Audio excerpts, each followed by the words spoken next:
Nilangin siyang top princess. Ang kanyang tagumpay ay lalong kuminang lalo na sa mga pelikula na naging daan para siya ay tanghaling box office queen ng 3 beses noong 2008, 2009, and 2013.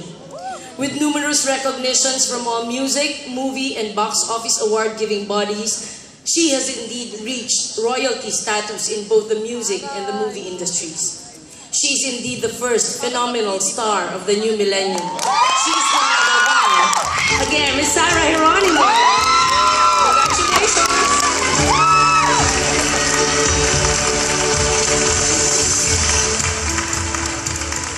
And now for our second awardee. Idol ko din to. Ang ganda nito. Ang galing pa. Si Miss Dawn Zulueta. Presenting the Famas Icon Trophy is Miss Melita Uy of 8th Rankia. And from the Famas, Norlene Garcia Velarde.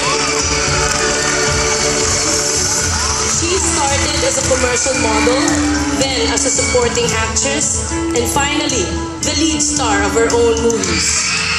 From her first film role in Nakagapos na Puso, she steadily made her mark as an actress when she co-starred with Richard Gomez in several masterpieces of Carlitos Sigyon Reyna. In 1991, she achieved a one-of-a-kind feat when she won both the Famas Best Actress and Best Supporting Actress awards in the same year for Hihintayin Kita sa Langit and Una Kang Naging Akin, respectively.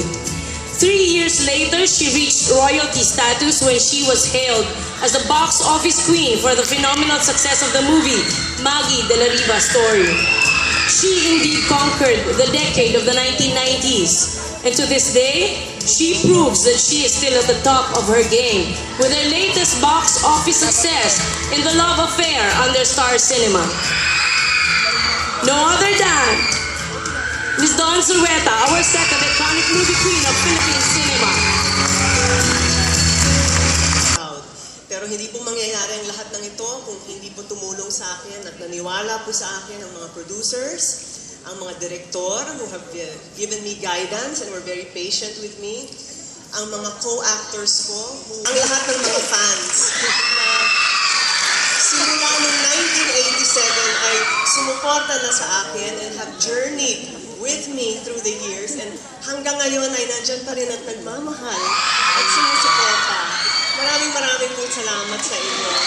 Thank you very much. It's a great honor. I am very proud to be an actor. Thank you. Please welcome on stage